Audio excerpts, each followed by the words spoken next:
The World Health Organization estimates that air pollution is responsible for more than 7 million premature deaths every year around the world, contributing to heart disease, lung cancer, and respiratory infections. When we breathe in dirty air, which we call, the air pollution, there are some small particles, we call them particulate matter, which are so small that when you breathe in, they quickly go into the lungs and continue to the bloodstream. Those eventually, if you're exposed for a long time, then you develop lung disease, asthma, and eventually other cardiovascular diseases of the heart, stroke, they set in. Kampala is ranked among the worst air-polluted cities in the world, with its air pollution ranging between 5 to 7 times above the recommended World Health Organization air quality. This, according to Professor Lina Tuyambe from Makerere University School of Public Health, is not only dangerous to human health but poses a great danger to pregnant mothers and increases the risk of preterm birth rates. As a university and as a School of Public Health, we have been doing research for the last, 8 years on air pollution. Since 2015, 16.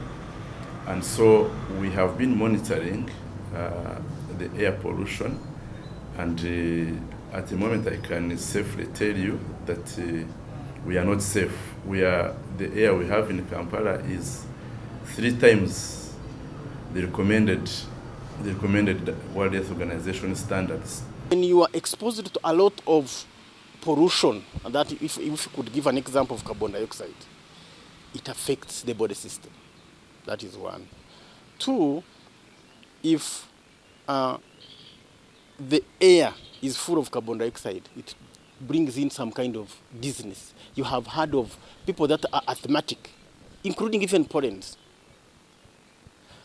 Particulate matter, when it comes into the respiratory system, the breathing becomes a challenge. You have seen it with very many people who are asthmatic. Kampala is the home to more than 2 million people, with an estimated 50,000 cars making their way to Kampala city daily.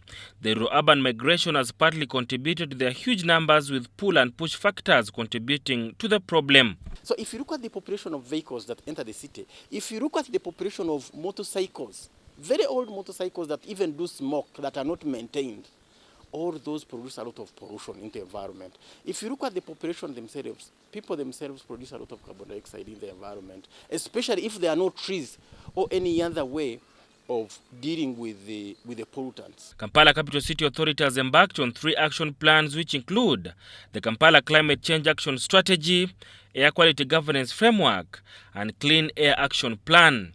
Alex Nyabachira is Kampala Capital City Authority Coordinator for Air Quality Program. To coordinate the efforts of air pollution control and improve air quality for the city, we put together a document.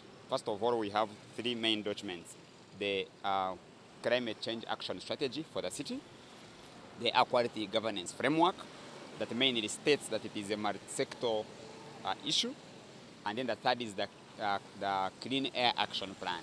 The Clean Air Action Plan is the main document we are implementing, because it states how these other 2 should be implemented.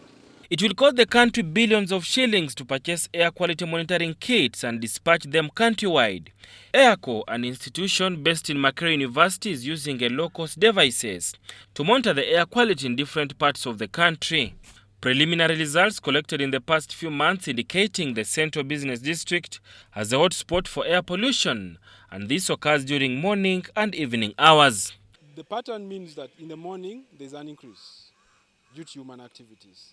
Now during lunch hours we have seen that the value reduces a bit down, and then it starts increasing again in the evening, 6 up to like 9, and then starts reducing again. So within a day we have 2 peaks in Kampala. And then a year we have also 2 peaks during most time during the dry season. Sada Mubale, UBC News, Kampala.